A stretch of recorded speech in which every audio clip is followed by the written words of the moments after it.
Onetake. This is NBA Onetake, featuring yours truly, Pretty Boy Lakers. This is NBA Onetake for your head, NBA Onetake for your brain. Coming to you live, Brooklyn, New York. It's Memorial Day weekend, May 31st, 2021. 4 NBA playoff games, and we got to start out at Utah Jazz versus the Memphis Grizzlies. Person, and I have to give RIP Mark Eaton. Great player for the Utah Jazz, 7'4", he's 285, he's like an oak tree. 2-time Defensive Player of the Year, All-Star. He really was a staple for that Jazz, those Jazz teams in the 80s and 90s. Just a tall player, just, you know, he couldn't move. You know, he just couldn't move him. He's just there in the lane, lumbering. He blocked the shot. He was just a real potent player in those teams and orchestrated some great defensive teams. And Jerry Sloan always complimented him on what he does for those teams. And Frank Layden as well. He was just a real, just RIP to him and his family. And he helped a lot of players over the years. One, Rudy Gobert, notably. But just he's just a tremendous player. I always go back to that Western Conference finals when they went up against my Lakers back in 1988, and I mean, he was just a real impact force in that series. You know, he's just a real impact force, and they took us 7 games, and I didn't know what to. I'm young, but I'm like, who's these guys? And why the hell my Lakers is not beating them so easily? No.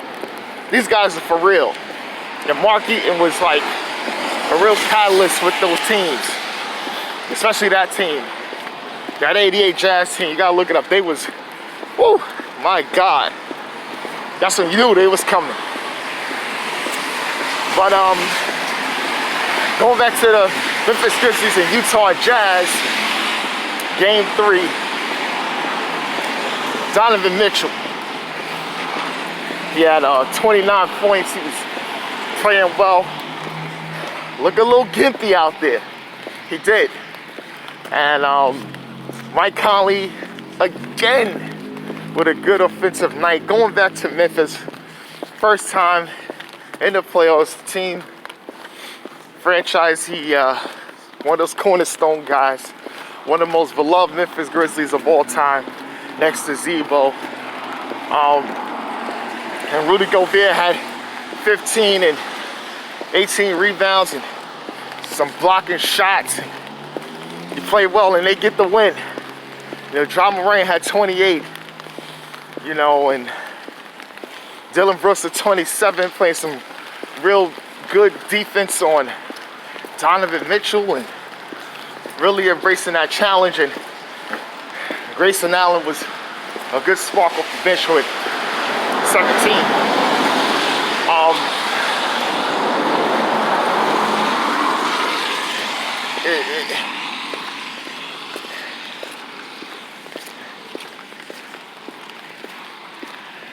Quinn Snyder is like, yo, he's just a little emotional about what Donovan Mitchell means for this team. He's playing hurt. And I mean, a lot of players are playing hurt, but when you play like that, you know, it shows a lot. And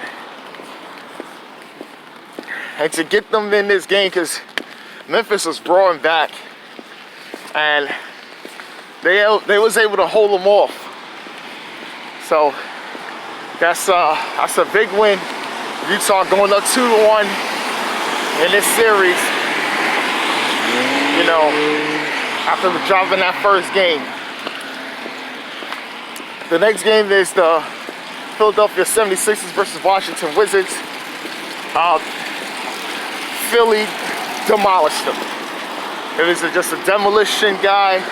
Embiid, career playoff high, 36 points. Scott Brooks is like, yo, look, it's on an MVP level, playing great. Ben Simmons with 14 and 9, playing some great defense. Tobias Harris continues to just go on the tail on this team with 20 points and 13 rebounds. And they're gonna go up 3-0. I thought it was gonna be a gentleman's sweep. Sixers in 5 games. You know, Bradley Beal, who finished with 25, it's like he embraced this challenge, and they just know they have to try to get this win. And Westbrook, you know, was some triple-double, but it wasn't. They just couldn't get it going. And Philly is shooting at an unbelievable percentage, and guys like Matisse Thybulle, they're anchoring on their defense. You know, Curry and Danny Green hitting threes. That's when you know Philly is taking their game to another. I think they're getting better as this playoffs come around. And the next game is the Nuggets versus the Blazers. The Blazers get this win, entire series at 2, but it wasn't even a contest. From the start, the Blazers is on a you-know-what. Norman Powell finished career playoff high 29 points. And he was just really aggressive on offense, taking it to whoever was defending him. Fearless out in the passing lane, playing good defense. CJ McCollum had 21 and 8 rebounds. He's just lighting it up, making the right plays. Dame had a terrible game, but still had 10 assists and 8 rebounds. And he finished with 10 points, but he was shooting. He was just not on. For a game that Damian Lillard's not on, the guy stepped up. This is a real good sign for the Blazers to get back in this series, get a home win. Because for the Nuggets, the Joker had 16 and 9, and Frank Capazzo 12.7 assists. Michael Porter Jr., he had 3 points.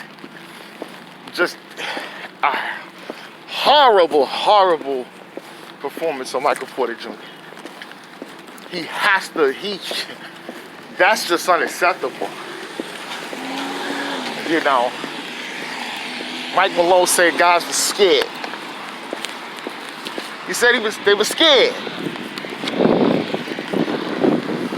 Coach is saying you scared. There's a difference when your coach said you play like crap, whatever. Say you guys are scared. That's different. A scared team is, I don't know how you even rebound from that. They said they were scared. I have to look at this game 5 because when he says that, now it's all in the air for me. I don't know what to expect now from this team. He said they were scared.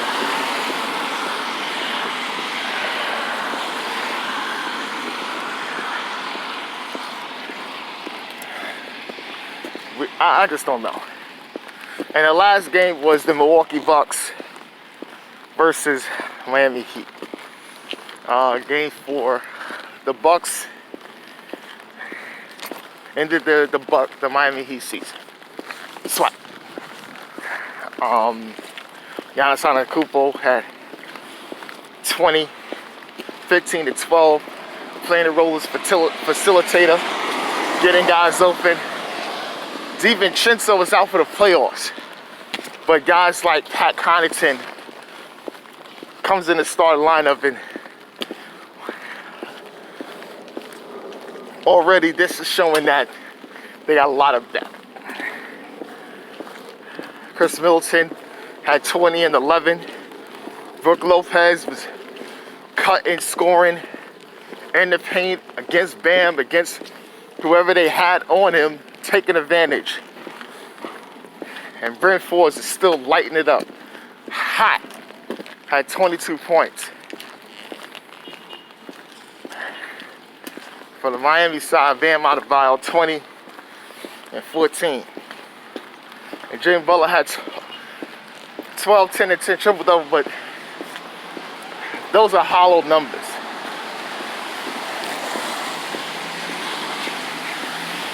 And Kendrick Nunn, who said, people saying, yo, he might get 20 million off the market this summer.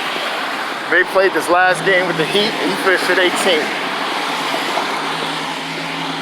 Miami got to blow it out. Got to. Got to blow it up, see what you can get. Because you guys tried to get James Harden and you couldn't. And you settled for Victor Oladipo. Oladipo got hurt. And now you guys get swept.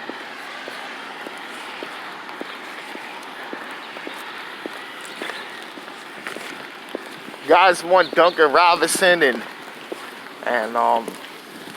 Tyler Hero. You gotta keep one of them, but one of them gotta go. They may have to get rid of Duncan Robinson because he's gonna possibly get 20 million off the market, off the bat.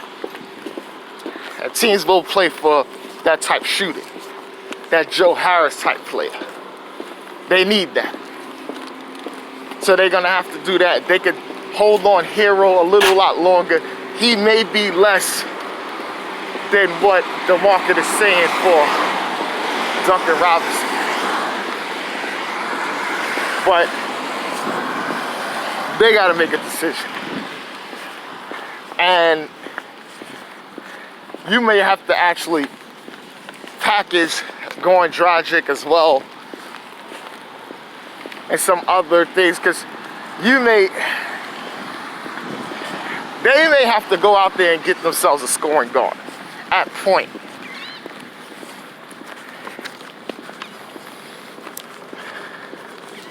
Because you missed out on Harden. Now you're at square one. Went to the finals in the bubble. And then people's gonna look at that run differently on the way you guys was handled easily by the Bucks, especially in the last 2 games. But this is NBA Onetake's Pretty Boy Laker, and I'm out.